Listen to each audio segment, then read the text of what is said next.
بسم اللہ الرحمن الرحیم. السلام علیکم, صبح بخیر اور خوش آمدید مارننگ وتھ فرا میں. دعا اور امید یہی آپ جہاں کہیں ہیں بالکل ٹھیک ٹھاک ہوں, زندگی مزے سکون اور خیریت کے ساتھ گزر رہی ہو.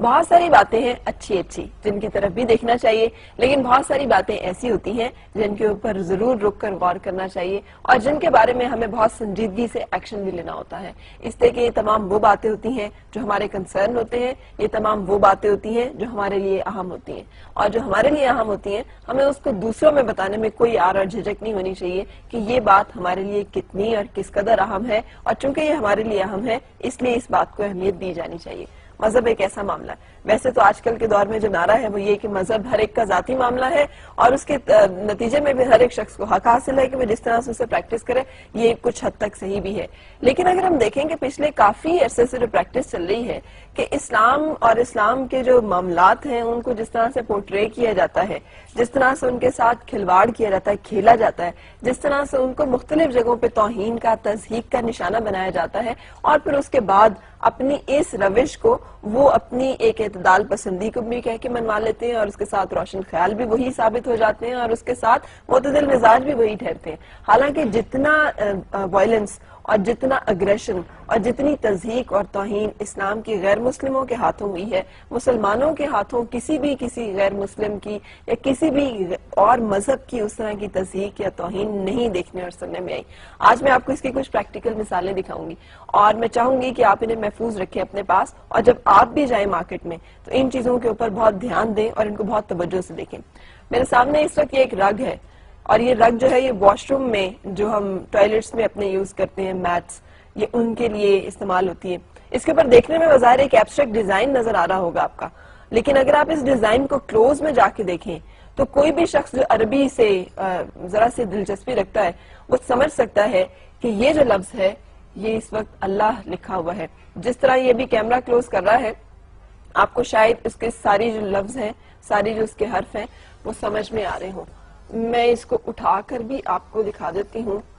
اس کو اس طرح سے دیکھ پانا کیمرے کی آنکھ سے ممکن ہے یا نہیں مجھے نہیں معلوم, آپ دیکھ پا رہے ہیں اس طرح جیسے میں دیکھ رہی ہوں یا نہیں. یہ دیکھیں کلیئر آپ کے سامنے اللہ لکھا ہوا ہے, اور یہ ایک واش روم میں بچھایا جانے والا میٹ ہے, اگر آپ اسے لانگ میں بھی دکھائیں, جس پر لگتا یہ ہے بظاہر کہ یہ ایک ایبسٹریکٹ اس کے اوپر ڈیزائن بنا ہوا ہے, اور یہ یقینی طور پر اتفاقاً یا حادثاتاً تو ہو نہیں سکتا. یہ ایک باقاعدہ پلانڈ ایفرٹ ہے جس کے نتیجے میں اس طرح کی توہین کرائی جاتی ہے. مارکیٹ میں اویلیبل ہے, اسی طرح سے کسی نے دیکھ کر خریدا, ایک نظر دیکھنے میں کہ بڑا ہی اچھا ڈیزائن ہے, بڑا ہی مزیدار سا لگ رہا ہے, اور جب اس کے اوپر ذرا سا غور کیا گیا تو پتا چلا کہ یہ لفظ اللہ ہے جو ہمارے پاؤں میں اور واش روم میں بچھایا جا رہا ہے. سو یہ صورتحال ہے ان تمام ایفرٹس کی اور ان تمام کاوشوں کی جو ان لوگوں اور ان مذاہب کی طرف سے آتی ہیں جنہیں ہم کہتے ہیں بڑے معتدل مزاج ہیں, اور اگر کوئی تشدد پسند ہے تو وہ صرف مسلمان ہے. یہ ایک کپڑا ہے, یہ کپڑا خواتین کے لباس بنانے میں استعمال ہوتا ہے. اگر کیمرہ اسے بھی کلوز کرے تو اس پر بھی اس جگہ پر یہ الحمدللہ رب العالمین بہت کلیئرلی پڑھا جا رہا ہے. مطلب یہ سامنے نظر آ رہا ہے کہ یہ انہوں نے اس کے ساتھ جس طرح کے مغلظات اس پورے فیبرک کے اوپر پرنٹڈ ہیں, اگر اس کو میں آپ کو دکھا سکوں, یہ ایک عورت اور مرد کی تصویر ساتھ ہی انہوں نے بنائی ہوئی ہے جو کہ ایک عجیب و غریب صورتحال اور نمونہ پیش کر رہی ہے. اس کے بعد اس کے بالکل نیچے یہ لفظ اللہ پرنٹ ہوا ہے. اب یہ اگر آرٹ کا اتنا ہی خوبصورت نمونہ ہے اور ان کو یہ لفظ اتنا ہی فیسینیٹ کرتا ہے تو مجھے سمجھ میں نہیں آتا کہ اس لفظ کو اپنی خانقاہوں میں, اپنی درسگاہوں میں لگانے سے تو ان کو بہت اعتراض ہوتا ہے, لیکن اس طرح کی جگہوں پر استعمال کرنے میں ان کو یہ پیس آف آرٹ لگتا ہے. یہ ہرگز ایسے نہیں ہے, اس لیے کہ یہ سب کچھ پلانڈ ایفرٹس ہیں, یہ وہ سازشیں ہیں, یہ ان کی نفرت کا, یہ ان کے ان گھناؤنی عزائم کا, یہ ان سازشوں کا مظہر ہے جو مسلمانوں اور عالم اسلام کے خلاف کی جا رہی ہیں اور مسلسل کی جا رہی ہیں. سو ہمیں اب جبکہ ہم ساری چیزیں امپورٹڈ استعمال کر رہے ہوتے ہیں, مارکیٹ میں جائیں تو یہ فیبرک بہت سستا سا مل رہا ہوگا, اب پتہ نہیں اویلیبل ہے یا نہیں ہے, لیکن مجھے یہ مل پایا. اور اس طرح کی اور بہت ساری جگہیں اور بہت سارا جگہوں پہ ایسا ہو رہا ہوگا جو میرے پاس ابھی نہیں ہے, لیکن آپ جب بھی جائیں پلیز کائنڈلی جب ہم باہر کی چیزیں خریدتے ہیں تو اس میں ان چیزوں کے اوپر ضرور غور کریں کہ ان کے انگریڈینٹس کیا ہیں. ہم جو لپسٹکس استعمال کر رہے ہیں اس میں سور کی چربی استعمال کی جا رہی ہے، ہم جو یہ فیبرک استعمال کر رہے ہیں اس کے اوپر پرنٹ کے اوپر اور ایبسٹریکٹ فارم کے اوپر کیا چیزیں ہیں جو کہ پرنٹ کر کے بھیجی گئی ہیں، جو بھی اس طرح کی چیزیں ہم خرید رہے ہیں وہ کیا ہے، کیونکہ یہ سب سازشیں جو ہے یہ یقینی طور پر پوائنٹ آؤٹ کرتی ہیں ایک اور بڑی سازش کی طرف، اور وہ ہے مسلمانوں میں نااتفاقی اور ایک ایسی نفرت کی فضا پیدا کی جائے جہاں پر ہمیں ہی ہٹ کیا جا رہا ہے دہشت گرد کہہ کے، حالانکہ ہم ہی سب سے زیادہ مظلوم ہیں اس وقت پوری دنیا میں۔ اینی وے یہ ایک اور صورتحال اس وقت میرے پاس ایک بلڈنگ کی صورت میں ہے جسے مینہٹن میں تعمیر کیا گیا ہے اور اس کو ایپل مکہ کا نام دیا گیا ہے، اور ذرا امیجن کریں کہ یہ ایک بلڈنگ ہے، شراب خانے کی عمارت بنانے کے لیے ان کو کعبے سے زیادہ معتبر اور کعبے سے زیادہ خوبصورت ڈیزائن اور کوئی نظر ہی نہیں آیا،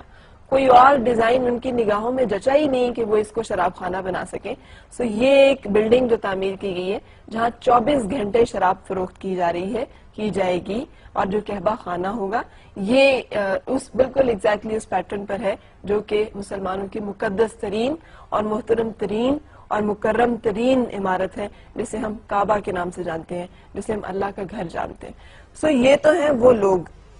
جن کو ہم جانتے ہیں کہ یہ ہمارے لیے آئیں گے اور بہتری کریں گے، اور یہ ہیں وہ لوگ جو اس وقت دنیا کی طاقت اور اختیارات کو کنٹرول کرتے ہیں، اور یہ ہیں ان کی نیتیں اور یہ ہیں ان کے ارادے اور یہ ہے ان کی سوچ اور یہ ہیں ان کے جذبے اور یہ ہیں ان کے معاملات جو کھلے ہیں ہمارے سامنے۔ اگر ہم ان کھلی حقیقتوں کو اب بھی نہ دیکھ سکیں